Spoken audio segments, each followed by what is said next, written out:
সেই মুহূর্তে আমার একটা ইম্পর্টেন্ট কল এসে যাওয়ার জন্য আমাকে ভিডিওটা অফ করতে হয়। যাই হোক, আজকে যেটা শেষ পেজ নিয়ে আলোচনা করবো বলেছিলাম, 5 নম্বর পেজ 181 পাতা, সেটাই শুরু করছি। এমসিকিউ এর প্রথম প্রশ্ন, সাংস্কৃতিক শহর কাকে বলা হয়? এর সঠিক উত্তর হবে অপশান গ, কলকাতাকে। 2 নম্বর প্রশ্ন, নারী দিবস হিসাবে কোন দিনটি পালিত হয়? নারী দিবস হিসাবে পালিত হয় 8ই জুলাই দিনটি। এর পরের প্রশ্ন 3 নম্বর প্রশ্ন, ভারতে পাশ্চাত্য শিক্ষা বিস্তারে বেমানান নামটা হচ্ছে রামমোহন রায়, বেথুন এবং হচ্ছে ডেভিড এয়ার। তারা সকলেই পাশ্চাত্য শিক্ষার পক্ষে ছিলেন, শুধুমাত্র প্রাচ্য শিক্ষার পক্ষে ছিলেন এখানে কালীপ্রসন্ন সিংহ। তাই সঠিক উত্তর হবে অপশন ক, কালীপ্রসন্ন সিংহ। এর পরের প্রশ্ন রয়েছে, সাধারণ জনশিক্ষা কমিটি গঠিত হয়। এর অপশানটা পরের পাতায় রয়েছে, পরের পাতায় আমরা এখানে দেখতে পাচ্ছি। এর সঠিক উত্তর হচ্ছে 1823 খ্রিস্টাব্দে গঠিত হয়েছিল। এর পরের প্রশ্ন 5 নম্বর প্রশ্ন, বাংলা সংগঠিত প্রথম আদিবাসী বিদ্রোহ, তার নাম হচ্ছে চুয়ার বিদ্রোহটা আগেও হয়েছে এই প্রশ্নটা। এর পরের প্রশ্ন 6 নম্বর প্রশ্ন, মুন্ডা বিদ্রোহ শুরু হয়েছিল। মুন্ডা বিদ্রোহ শুরু হয়েছিল 1899 খ্রিস্টাব্দে। 7 নম্বর প্রশ্ন, 1857 গ্রন্থের রচয়িতাকে? 1857 গ্রন্থের রচয়িতা হচ্ছে যে ডক্টর সুরেন্দ্রনাথ সেন। তারপরের প্রশ্ন 8 নম্বর প্রশ্ন, ইতিহাস ঐতিহাসিক আরজি প্রধানের মতে ভারতীয় জাতীয়তাবাদের জনক কাকে বলা হচ্ছে? ভারতের জাতীয়তাবাদের জনক সঠিক উত্তর হবে অপশান খ, স্বামী বিবেকানন্দকে। এরপর 9 নম্বর প্রশ্ন, বন্দে মাতরম সঙ্গীতটি কিসের অন্তর্গত? আমরা জানি যে বঙ্কিমচন্দ্র চট্টোপাধ্যায় তার আনন্দমঠ উপন্যাসে বন্দে মাতরম সঙ্গীতটি প্রথম রচনা করেন, তাই সঠিক উত্তর হবে অপশান ঘ, আনন্দমঠের অন্তর্গত।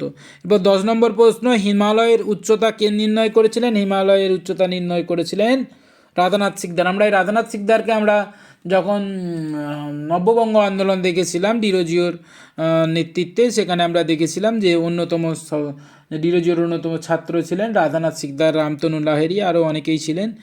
এরপর 11 নম্বর প্রশ্ন, মার্কিউরাস নাইট্রাইট এর আবিষ্কার করেছিলেন? এর সঠিক উত্তর হবে প্রফুল্লচন্দ্র রায়।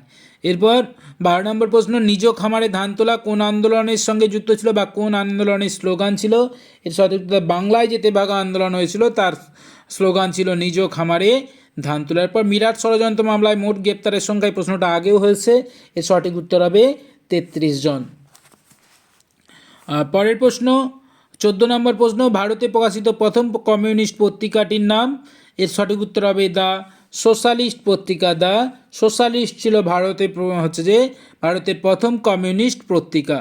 এর পরের প্রশ্ন, অনুশীলন সমিতির প্রতিষ্ঠা করেছিলেন? আমরা এটা পড়েছি। অনুশীলন সমিতির প্রতিষ্ঠাতা 1902 খ্রিস্টাব্দে সতীশচন্দ্র বসু, এবং আরও একটি অনুশীলন সমিতি ছিল, যে অনুশীলন সমিতিটার নাম ছিল ঢাকা অনুশীলন সমিতি, সেটা প্রতিষ্ঠিত হয়েছিল 1905 খ্রিস্টাব্দে পুলিন বিহারী দাসের নেতৃত্বে। এরপর 16 নম্বর প্রশ্ন, জাস্টিস পার্টি কবে গঠিত হয়? জাস্টিস পার্টি গঠিত হয়েছিল 1916 খ্রিস্টাব্দে। অপশান খ হবে এর সঠিক উত্তর। এরপর 17 নম্বর প্রশ্ন, আত্মসম্মান আন্দোলন শুরু করেছিলেন? এটা আগে হয়েছে। এই আন্দোলনের নেতা ছিলেন রামস্বামী নাইকার। এরপর হিরণ্ময় বন্দ্যোপাধ্যায় রচিত গ্রন্থটির নাম? হিরণ্ময় বন্দ্যোপাধ্যায়ের লেখা গ্রন্থের নাম হচ্ছে উদ্বাস্তু। কোচবিহার পশ্চিমবঙ্গের সঙ্গে কবে যুক্ত হয়েছিল? কোচবিহার পশ্চিমবঙ্গের সঙ্গে যুক্ত হয়েছিল 1950 খ্রিস্টাব্দের 26শে জানুয়ারি। যাই এখানে তারিখটা নেই, এটা এখানে 1950 খ্রিস্টাব্দে। এবার 19 শতকে বাংলার নবজাগরণকে এলিটিস্ট আন্দোলন বলে অভিহিত করেছিলেন বিনয় ঘোষ।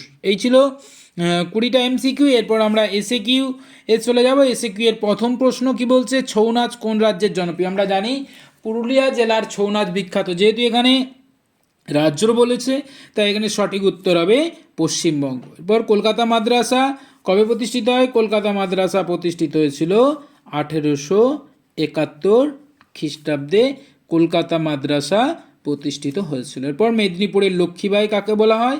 মেদিনীপুরের লক্ষ্মীবাই বলা হয় কাকে? চুয়ার বিদ্রোহের অন্যতম নেত্রী ছিলেন রানী শিরোমণি, তাকেই বলা হচ্ছে মেদিনীপুরের লক্ষ্মীবাই। এর পরের প্রশ্ন রয়েছে এলওসি এর শেষটা পরের পাতায় রয়েছে। এলওসি এর পুরো কথা হচ্ছে লাইন অফ কন্ট্রোল, এটা ভারত পাকিস্তান সীমান্তে অবস্থিত। পরে স্তম্ভ মিলানোতে রয়েছে, প্রথমেই বলছে হিস্ট্রি অফ হিন্দু কেমিস্ট্রি, আমরা জানি এটা প্রফুল্লচন্দ্র রায়, সঠিক উত্তর হবে। মালগুজারি ছিল একটা খাজনা 1 হবে 2। আর বাংলার গুটেনবার্গ কাকে বলা হয়? চার্লস উইলকিন্সকে বলা হচ্ছে বাংলার গুটেনবার্গ, এটা হবে 3। আর হচ্ছে যে ত্রাম্যলিপ্ত জাতীয় সরকার গঠিত হয়েছিল 1942 খ্রিস্টাব্দে। এরপর উপবিভাগ 2-3 ঠিক ভুল নির্ণয়। প্রথমেই বলছে পৃথিবীর সর্বাপেক্ষা প্রাচীন খেলার নাম মানাকালা, এটা হবে ঠিক। যিনি হরিনাথ মজুমদার তিনি কাঙাল হরিনাথ। আমরা জানি গ্রামীণ সংবাদপত্রের জনক ছিলেন কাঙাল হরিনাথ, যার প্রকৃত নাম হচ্ছে হরিনাথ মজুমদার, এটা হচ্ছে ঠিক।